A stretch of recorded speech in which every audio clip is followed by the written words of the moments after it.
Hello, this is Adrian. I want to share a story that from my childhood, the memory of which is came up last night when I was driving. Um,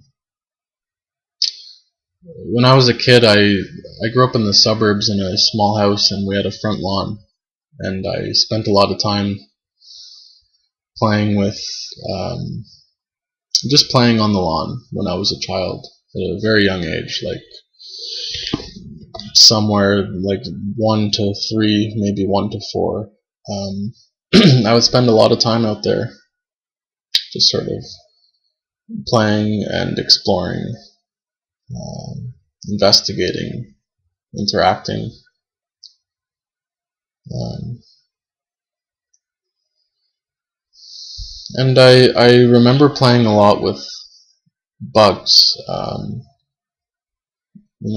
grasshoppers and worms and ants and things, insects, and they were like interesting. The different beings, the way they looked, the way they worked, all these different kind of beings. And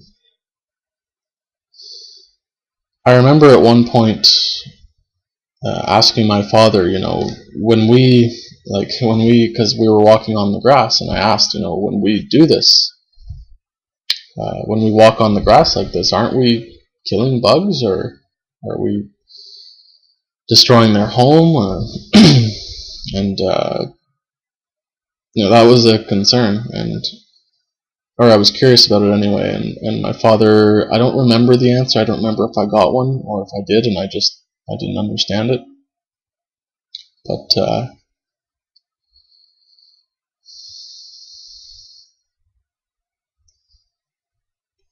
what was really interesting that I really remember at one point was, I remember like the experience of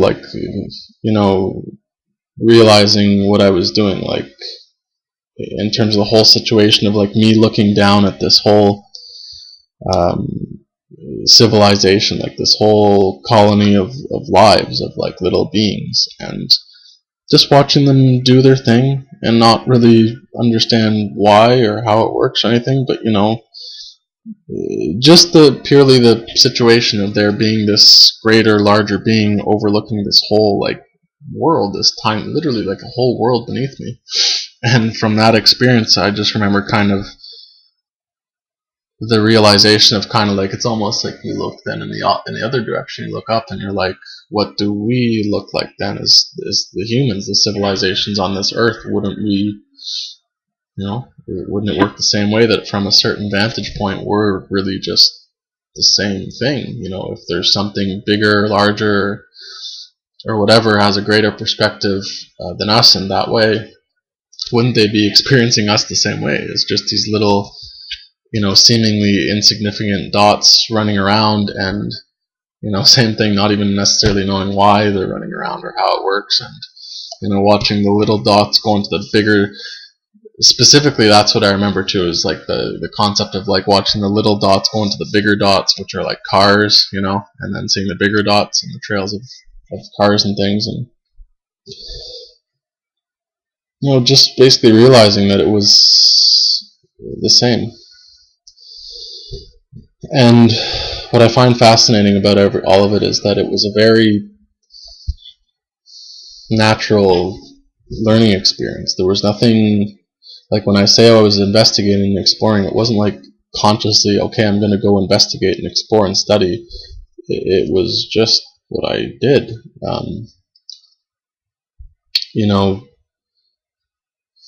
Learning in this world for children really seems to be a very natural, commonsensical process, because like if you look at it, we come into this world and we don't know anything about anything, and this entire existence, the experience of this entire existence is like us learning and understanding ourselves as this existence, because after all, we're from it, we're part of it. And it's amazing what can unfold from this natural learning process. It's not difficult, it's not a lot of work, it's not hard, there's no question about it. It doesn't have to be forced. But then we get into school at a pretty young age now. I think you can get into junior kindergarten by like the age of 4 now or something, at least 5. I think I went when I was 4 or 5, and that was just like a total contrast. I actually remember my first experience of like competition in a classroom where like all the kids like raced towards the toys or something. I think it was toys. The toys at playtime, and that whole experience of like, whoa, this is like kind of weird and scary, and all of a sudden, like, my experience of myself in this world of this like natural, like what I keep calling a natural learning process, has been like replaced by learning about these human systems that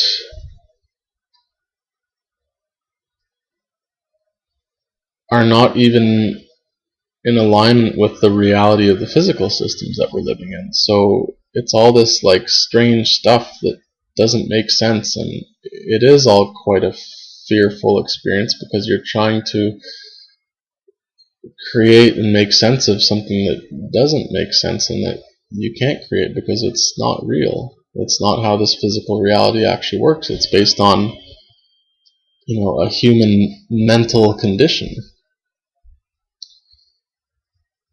And that's fascinating in itself, how that it seems to ingrain this whole idea that learning and education is this difficult experience. It's a struggle.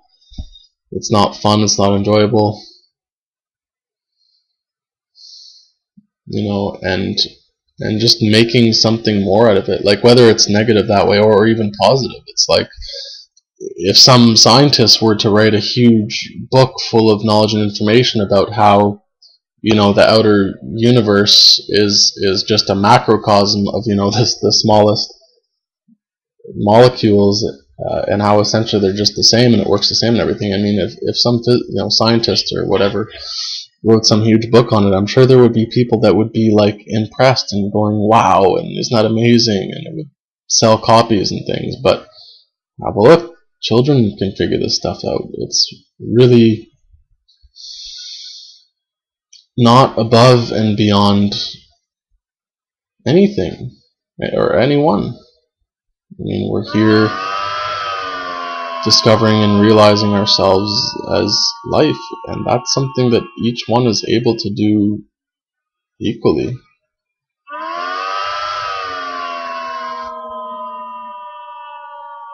But we really have replaced this experience of ourselves, of understanding ourselves, with misinformation, misdirection about who we apparently are. And I mean,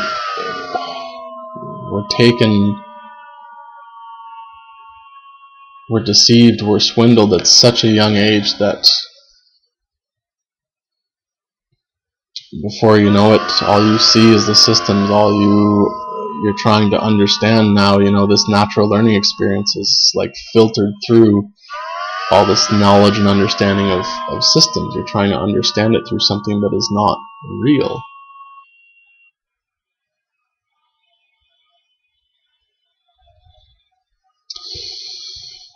So, I just wanted to share this story, and these are cool things to share, childhood experiences, because I'm sure everybody has had experiences like this. Everybody has had these like moments of lucidity and glimpses of reality, more so in our younger years.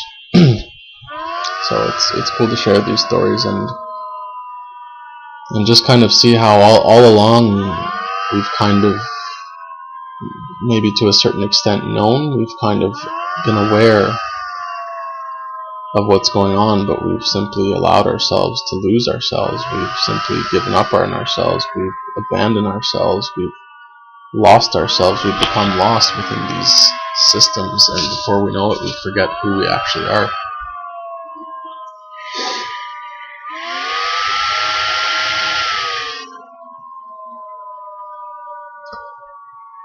And if you're wondering why I'm here even able to talk about what I'm talking about, because frankly I have been brainwashed that way extensively.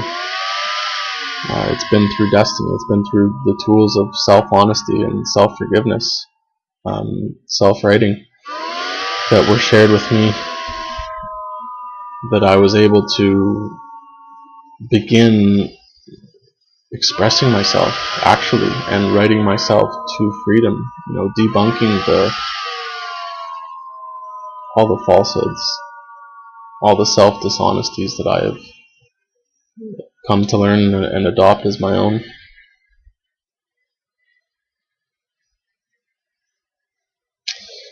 Thank you.